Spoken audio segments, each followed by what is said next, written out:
All right. Hello, everyone. My name is Jeff Wakeman, and I am the Director of Student Development. And this is the second of our Leadership Lunch series, talking about whack people saying whack things and understanding the First Amendment. We as a college campus are going to be talking about public speaking a lot, and with all the things going on, realizing that we are in the middle of a presidential election and thing, we expect some people to want to talk on campus and want to exercise their First Amendment rights. And we know that recently we've had some of the more bizarre characters on campus speaking. So this presentation is really just to talk about some of these topics. So I'm gonna advance the slide here, and feel free, this is a meeting, to just chime in anytime you want to and ask a question. You don't need to raise your hand or anything. I am mentioning that this is part of our Leadership Lunch series. So next week we'll be talking about leadership style, and the week after that we'll talk about selling your skills as a student leader. And after that we're going to talk about some more activism on campus for college students. So please join us for any of those topics if you would like to. So yeah, today, whack people saying whack things. Why does the First Amendment protect idiots and bigots on campus? It's a question that we've had a lot recently, and we're going to talk about it. And I'm going to excuse me, I'm going to start right in the beginning by saying that I'm going to be talking about FIRE a lot today. FIRE is the Foundation for Individual Rights in Education. They are the premier group of higher education free speech advocates. They are absolutists. They are the ACLU of higher education, or education in general. So yeah, just know that when I'm referring to them, that's who I'm referring to. So yeah, let's talk about why we're here again. And this is kind of the three bullets on what we're going to be talking about today. We're going to be talking about understanding the First Amendment. You know, what does it mean? Why does it protect crazy nut jobs, racists, flat earthers, religious zealots? We're going to talk about how this affects you at a university, how your club or your organization might not even be possible without the First Amendment, because those 45 words protect a lot more than just, quote, speech. So that's what we're going to be talking about. We're also going to really make sure that you understand that what you can say and what you can't say, basically the university, the us, the government isn't the one that can make that decision, but there are there are negatives to saying negative things, and not all of it is governmental interaction. And just because we are being content neutral means that sometimes feelings are going to get hurt, and that is just a fact of life. So yeah, let's keep moving on. This is the only thing I'm going to read today. I'm going to try and summarize everything on the screen, so read along with me. The 45 words are: Congress shall make no law respecting an establishment of religion, or prohibiting the free exercise thereof, or abridging the freedom of speech, or of the press, or of the right of the people peacefully to assemble and to petition the government for redress of grievances. It's a list, and that's really what it is. It basically says the Congress, meaning the federal government, can make no law on any of those topics that would restrict those topics. It can make all kinds of laws. It can do some other things, but yeah, what this has been interpreted to is a list of related rights. And related rights aren't really specifically talked about, they're inferred. And that is the freedom of expression, the freedom to express yourself in any way, shape, or form you want to, the exercise of religion, the establishment clause, which means you can make clubs and groups and things, the freedom to assemble, the freedom to put your body with your friends in a location as a group, and the freedom to redress the government, which means you can tell the government why you don't like them. And government, as we see in a little bit, is going to be described in a very, very broad term. All of these really are going to be described in a very broad term. So, but it's not absolute, okay? Not all speech is free. It doesn't mean you can say or do anything you want. And these bullets are kind of the things you can't do. Incitement. You can't do anything that would create a mob to go do violence or create an unsafe situation. Defamation, libel, and slander. You can't specifically write things in the media that are lies that can be, uh, go see your journalism professor to learn about the difference between libel or slander. But, that's basically lying specifically and knowingly about a person and their character. Okay, obscenity. Obscenity just doesn't mean words. You can shout whatever the F you want when you want to, but it means being obscene in other ways in public forums.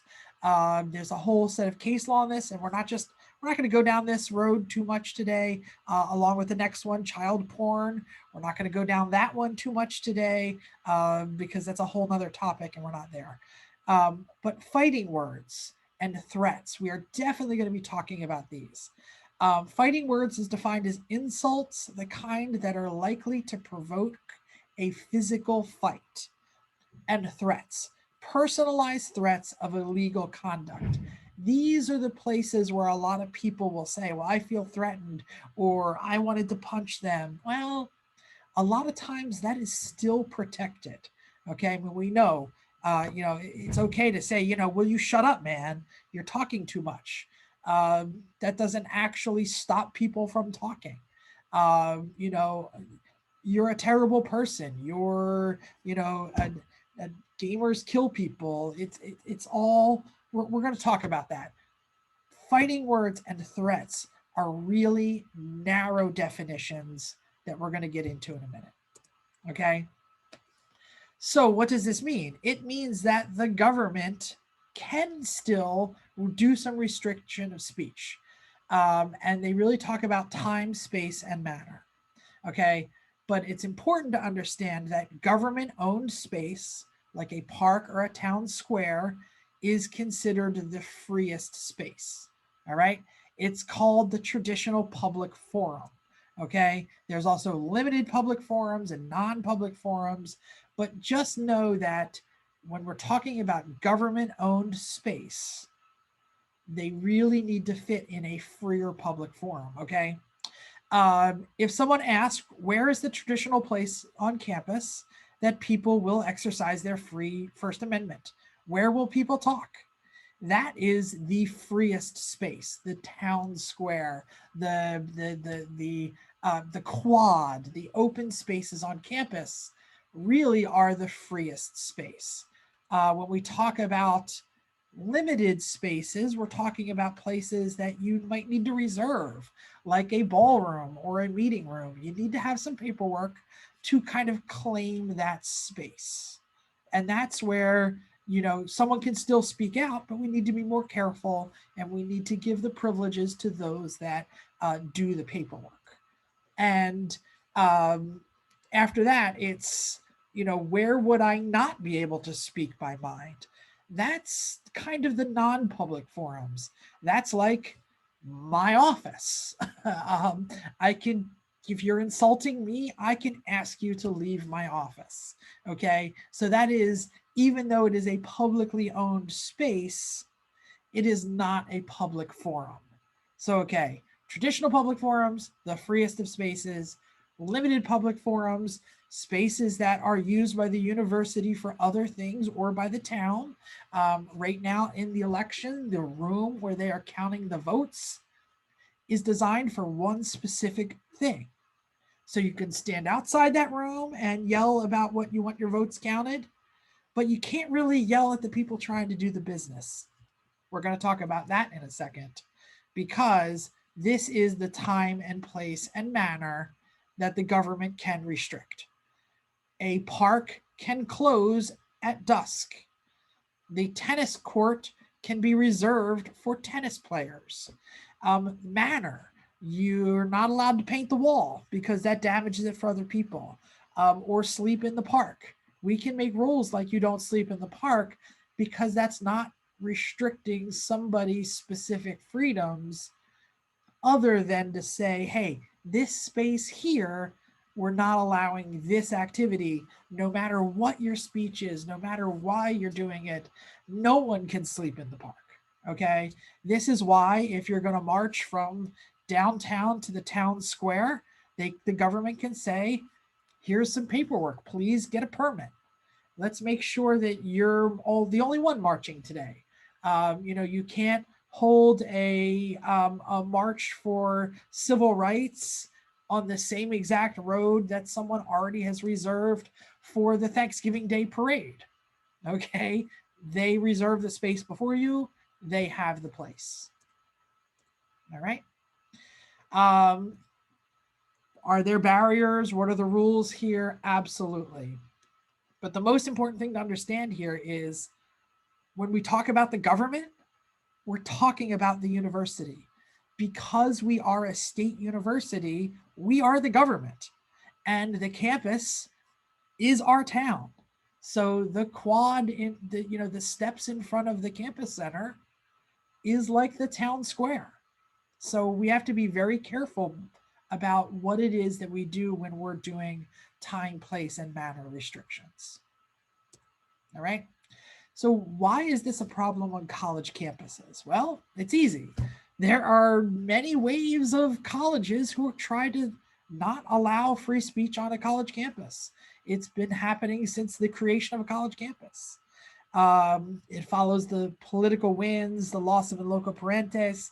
It's deep. It goes back into the history. But a lot of times, schools in the past have tried to restrict speech that don't match the politics of the school.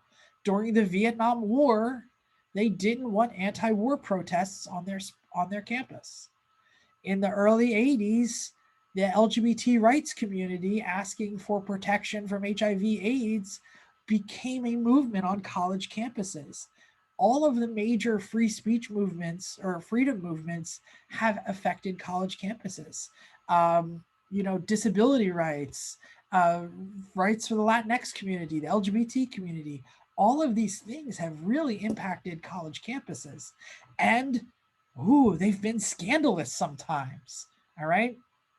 Sometimes they don't want it to be read in the student newspaper that there's a population of anti-war movement.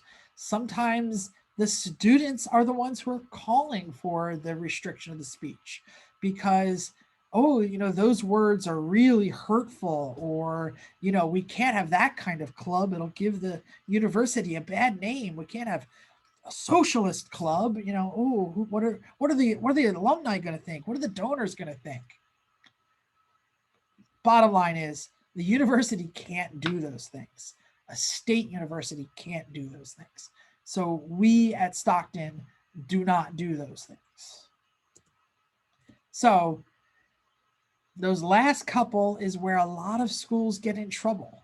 Okay. There's been hate speech and speech codes that have been implemented on college campuses, and they really get schools in trouble because a harassment policy or an IT acceptable use policy or a protest policy or a demonstration policy can sometimes be seen as restrictive to the potential First Amendment and the free speech and free expression of the students.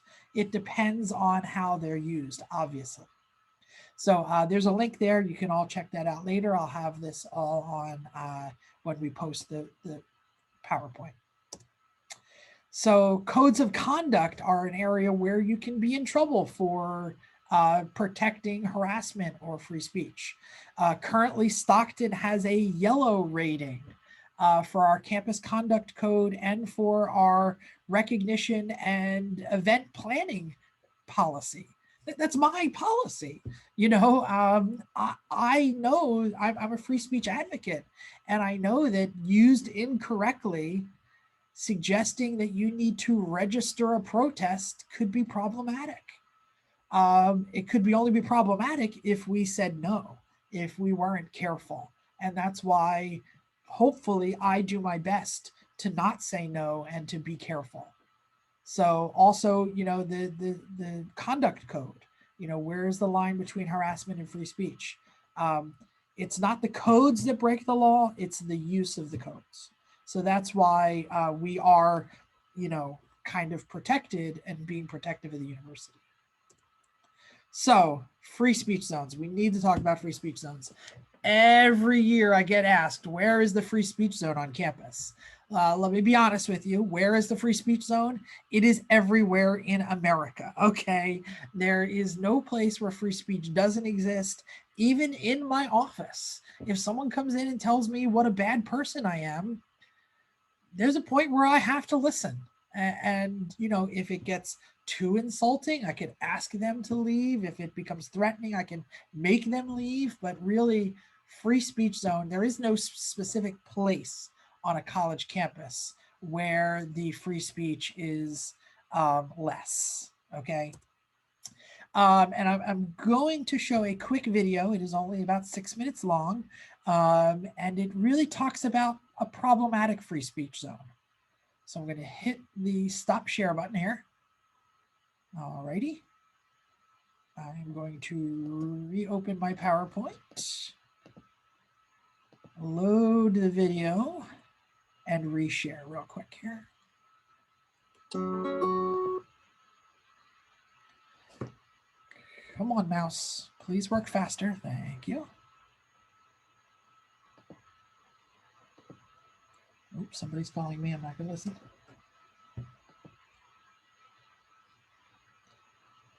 All right, we are screen sharing. I'm going to push play.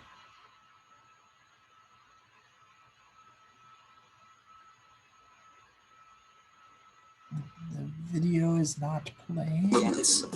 Hollywood and the Silicon Valley. Start again. California embodies the American dream of self-determination. It's the birthplace of counterculture movements, Hollywood, and the Silicon Valley tech giants. If you have something to say and an affinity for free expression, you can find your voice here. Why then do Los Angeles Community College District campuses maintain free speech zones? Small partitioned areas for students to exercise their free speech rights. From the state that taught us to think different, as in outside of the box, its schools delineate small boxes on campuses to confine where students can express themselves. And they actually threaten to punish students for exercising basic constitutional rights outside of these areas. Students like Kevin Shaw. My name is Kevin Shaw. I'm a second-year student at Pierce College, and I'm the chapter president of Young Americans for Liberty on campus. Oops, sorry about that. In fall 2016, a Pierce College administrator told Kevin that he could only hand out copies of the Constitution in the school's free speech zone, and only with advance permission. The day that I was out trying to recruit for my chapter for Young Americans for Liberty, the administrator stopped us and told us we both had to sign a free speech permit and go to the free speech zone, or else we'd be kicked off campus. The free speech zone that Kevin was sent to is so tiny that if Pierce's campus were the size of a tennis court, the free speech zone would be the size of an iPhone. We set up our table. We were just passing out constitutions, passing out information, talking to other students. We weren't obstructing traffic. We weren't being noisy. We weren't out there but an hour before the administrator came up and told us we'd have to stop. So Pierce College is a public college, which means it's bound by the First Amendment. And the First Amendment is pretty clear that citizens have a right to speak out about the issues that they're passionate about, and they don't need a government permission slip to do so. I was born under the impression that the entire country was a free speech zone, but apparently at my school it's a little rectangle the size of 3 parking spaces where I'm allowed to exercise my rights. If Kevin can be stopped from handing out copies of the Constitution in a public area of Pierce's campus, students should be asking themselves, what can I hand out? Am I allowed to have a demonstration outside of the free speech zone? And the answer, according to the college's rules, is no, you can't. We spoke with Kevin's friend and Yale member, Adam Godina, to get his thoughts.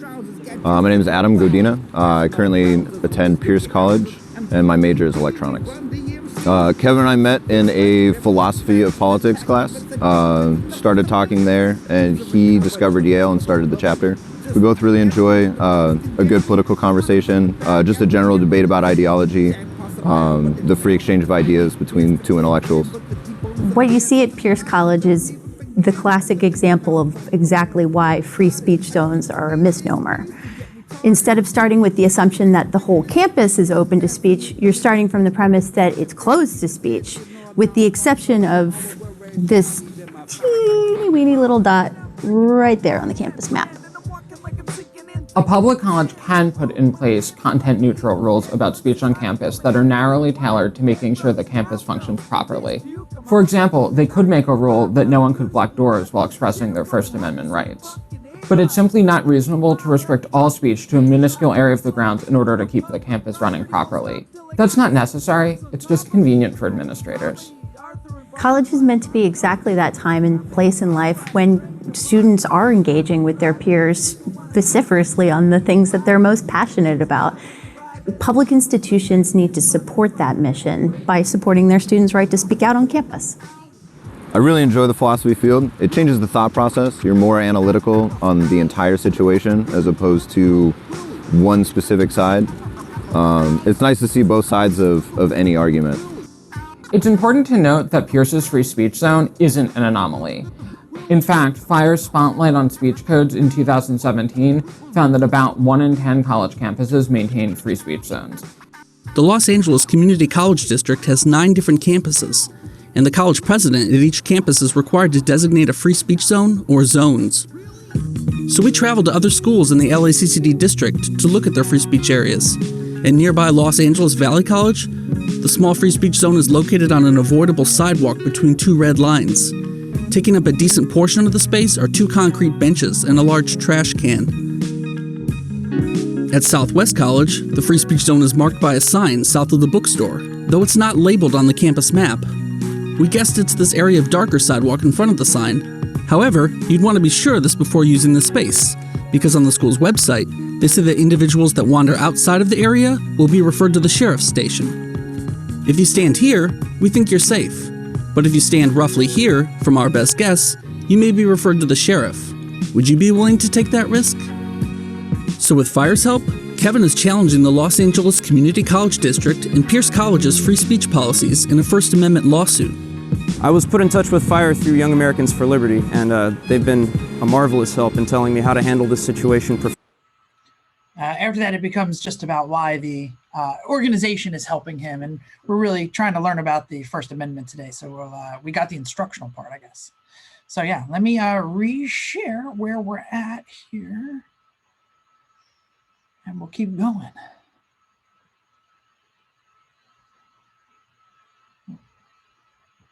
There we go. So back to the presentation. Obviously, we at Stockton, we don't have that kind of thing, but we do. I know the person mentioned that, you know, the university could say, you know, where someone stands, or don't block an egress or a door, or this room is reserved for something else. So that's kind of what we operate here at Stockton. Advance next. But we definitely have prepared ourselves for counter demonstrations. If we know that something is going to cause some yelling and shouting, we will make sure that we're putting it in a place that is appropriate. Specifically, we recently had what we thought might be a very insightful event on campus, and we asked the students who were free to walk straight down the path to, if you're going to shout back at the organization that's on campus today, hey, stay over here. And that made sure that the egress in and out of the building happened, and it made sure that the university could go about its business. Did we get everything right? I don't know, let's see. Did the students get to speak their mind? Yes. Did the guests get to be heard? I think so. Did everyone get to class? I think everybody who needed to walk through that path got to the path. And did anyone get hurt? No, nobody threw any punches, which is what we were probably most concerned about, because those Wack people were really nuts. And they actually told us that they wanted to be protected from the students. So yeah, we think we did okay. Would we do differently? Maybe. We could talk about that. So, but this isn't the first time we've had this on campus. We weren't caught completely flat-footed because you're allowed to do things on campus. You're allowed to cause a stir. We have some dinosaurs here protesting a public event. We had the flat earthers on campus. You know, we've been saying Black Lives Matter on this campus for a very long time through our students' expression. And we also, you know, talk about Jesus and religion. These are not banned topics on a public campus. We like it all. We want more of it. We want people to speak freely. And it's a balance, you know, the balance between the use of the university and the personal feelings and the group's ability to speak. It's a tough balance, but one person's rights can't infringe on someone else's rights. My desire to speak through a megaphone cannot make your class not happen or not be able to be heard. So that's where we talk about, you know, my ability to hold this sign and do a protest should not stop you from entering the building and getting to your classes. And that's the balance that we're trying to face. And there's the line here about, you know, what is a threat and what is fighting words and what is slander and what is insightful speaking. I mean, is this woman's sign so upsetting that you must punch her in the face? Is this man specifically accusing someone of a crime on our campus that would match slander? I don't think it did. I mean, did it hurt some feelings? Probably. Was it fun? No. Does anyone like being called nasty names? Absolutely not. But we all got to class. We all got to hear their side. And we all got to shout back what we thought our feelings were. So mission accomplished. First Amendment protected. Yay. But and that's where the government can get into trouble and the students can get upset because the First Amendment protects racists just as much as it protects the Black Lives Matter movement. Now, does every police department do this right? No. Does every person trying to draw the lines make the right decision? No. Should it be equally and balanced in its use? Absolutely.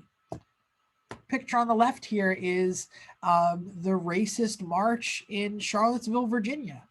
The picture on the right is the Black Lives Matter protest at a Confederate statue.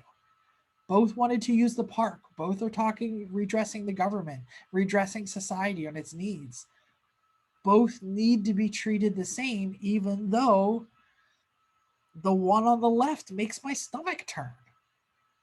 But I'm a government official and I need to protect both.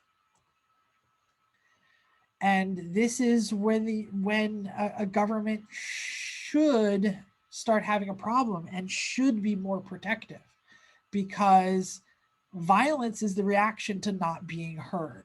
Okay, the reason that people react in a negative way are twofold.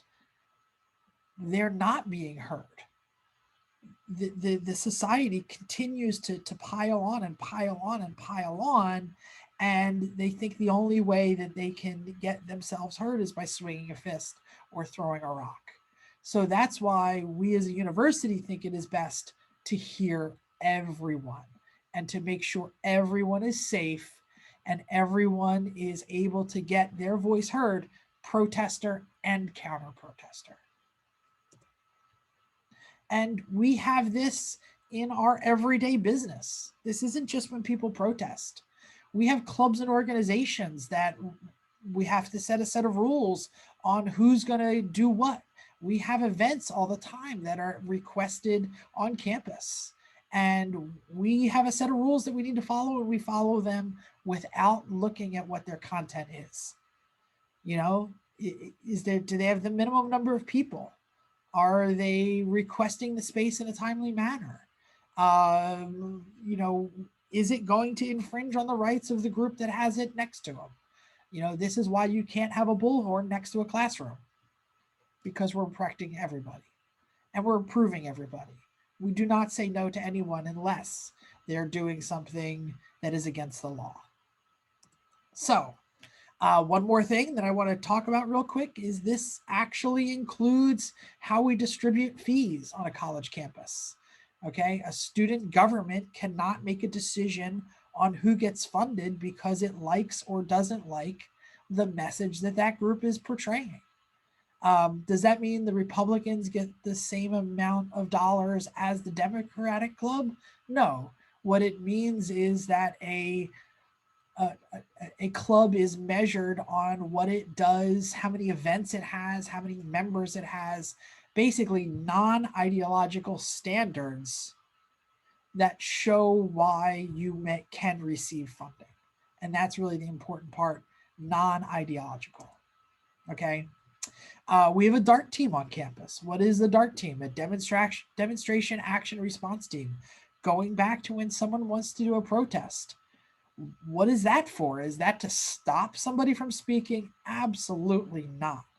It's there to make sure everybody is safe and everybody's First Amendment rights are protected. And the business of the university, I'll be honest, happens. So when we had the protest, the religious group on campus, we made sure everybody stayed, 20 feet back, and that the group could be heard, and that the students could be heard by the group, and that the classes that were taking place in the building right next to it could still function. Everybody was safe, everybody got their voice heard, and everybody got to survive the day without being arrested. That's a win in the DART team. And how do we find this balance? I don't know. We continually ask ourselves, is our code right? Are we using it right? We don't care about a negative headline, but we do care about a student getting arrested, or a student throwing a punch, or a student getting punched. And Oliver Wendell Holmes said, "The right to swing my fist ends where another man's nose begins." And a lot of times that is the interpretation that we must use. Whose nose belongs where? And that's when we talk about the disruption to the business of the college. There have been some crazy protests that spur out of really, really right-thinking students.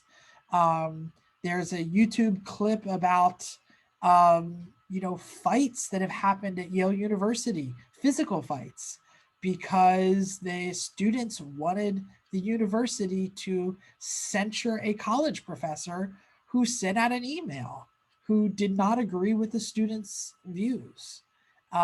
It's kind of crazy. We don't want to get there. You can watch that YouTube later. I'm gonna keep moving. And this is where the university has to become comfortable with expression and political action and concerning activity sometime, and a little bit of disruption every now and then. Disruption doesn't mean you can't get to class. It means you might have to walk through a person shouting names at you. That's concerning. But if it's political action and it's expression, we might have to allow it. We can stop disruption, but we need to allow speech that is disruptive. That's the bottom line there. And we're gonna. This is the last concept, so we're wrapping up here. The heckler's veto. The heckler's veto is a strange thing that's happening. It's a situation where a party who disagrees with a speaker's message tries to trigger events that will get that speaker silenced. What does this mean? This means, writing to people and saying we should cancel that speaker, and blocking the doors so that the people who want to see that speaker can't get in, or shouting louder than the speaker who has the room reserved. And it's the reacting party's behavior that can become the problem. So if if we're not careful as a university, we could fall into this. The I believe in free speech as long as it's something I agree with. So shut your mouth, you speaker who came to campus and reserved a room and followed the rules. And that's really what it comes down to, why we have to have the rule sets in place and why we might have to have a counter protest area to make sure that that speaker, no matter how vile or how much we don't like them or how disruptive we think they're going to be, has the ability to follow the rules and be heard. So, and this is because the courts have ruled against government groups that don't protect against the heckler's veto. All right. It's tough. There's a couple of case laws there that I'm not going to get into today because I really want to finish up this speech. But these will be available in the resources later. You can look up Brown versus Louisiana or Finer versus New York, and this is basically where if a speaker reserved a room and we didn't actively kick out those that were stopping them from speaking, we could be held accountable. And this is exactly what happened with the flat earthers and with the religious group that came to campus. The students wanted them to shut up. And we had to make sure that those off-campus groups, even though we think it's silly because we know the world is round, at least got to say their piece. So this is just another thing. We believe in the free marketplace of ideas. So we would rather have more speech. And the dangers are increasing because the stakes are rising. People are dying in the streets. Students are being sexually assaulted.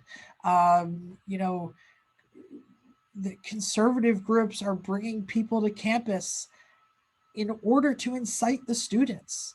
That woman who was yelling, all women who wear yoga pants are sluts and whores, was not doing it to try and convert anyone religiously.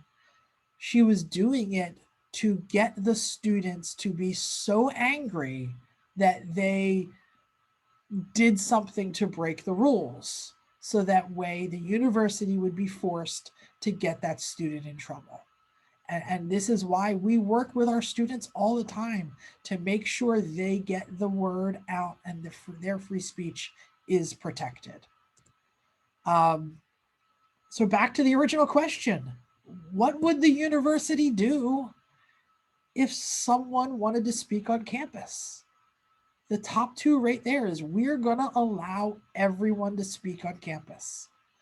We're going to err on the side of student safety. Okay, I would rather be sued for blocking someone's First Amendment than have a student be injured or killed or assaulted on campus. Bottom line, I am going to protect student safety over everything, even over the business of the university. Then I'm going to protect the business of the university. Then I'm going to protect everybody's free speech. And hopefully I'm going to balance it all. Okay. We're going to allow more rights to those that follow the process. If you reserved the event room, your speech matters more than the heckler because you reserved it. If I know the heckler is coming, I'm going to put a place where they also be heard in front of the audience. So the speaker can hear them and the audience can hear them. But it doesn't disrupt the speaker. We're not going to allow the heckler's veto at Stockton. We're going to make all the decisions without looking at the content. This includes the funding decisions. I don't care what your club is about. I care that you get your word out. And we're also going to find new and exciting ways to make the campus community open and vibrant. These pictures here are all official university activities. From Juneteenth marches and Unity fairs, and the campus police marched with our Juneteenth, and the middle one there is a forum about sexual violence on campus and sexual and relationship violence on campus, and holding the university accountable and being open about what our policies are. And that's what we do here. We allow more speech because we think that is the best way to not only protect everybody's First Amendment, but to make sure that the marketplace of ideas is educational and everyone learns. I'm going to end it there with a picture of just one of the places where we allow free speech, and that's flags on campus, because it's a great reminder that free speech isn't just words, volume, and sound. It also includes art and displays and t-shirts and events and funding, and really anything that you're doing that gets a message across is part of free speech. So I'm going to end it there. I threw a lot out. I know I talked about a lot of stuff. We probably have some questions from the audience. This is a meeting, so I'll say, hey, if anyone wants to have any questions, go ahead and unmute your mic and ask away.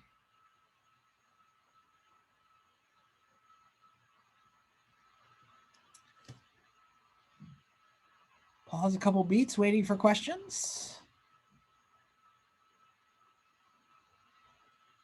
All right, I'm going to do one more thing. If everyone could please. I see a chat question. Oh, everybody's saying thank you and things. One more thing before everyone departs. I'm going to put in the chat a URL. And of course, we are giving credit to everyone who attends this event on their Osprey Advantage. So if you could go to the chat, and if you can click the link, it will make sure that this event gets on your Osprey Advantage. All right, click the link, ask any questions. I have one more thing I'm going to push, and that is future events. There it is. Future events next week, same time, same place. We are going to be talking about leadership skills and leadership style. We're going to be talking about how to boost your resume and show the people who are going to be employers that your student leadership matters. And on December 3rd, we're going to have a pathway to activism on campus. And one last event I'm going to debut right now, because it is not 100%, but we have a speaker coming to campus virtually from FIRE, the Free Speech on College Campuses advocacy group. We are going to announce, but it is most likely going to be on November 19th at 4:30. We're going to have an expert on campus. His name is, I'm going to pull up his name, Nico Perino, and he hosts a podcast called So to Speak, and it's all about the First Amendment on college campuses.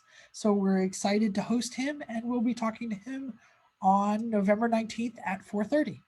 So hopefully you can all make it. All right, I'm going to push pause on the recording, and if anyone wants to ask any questions after that, we can do that.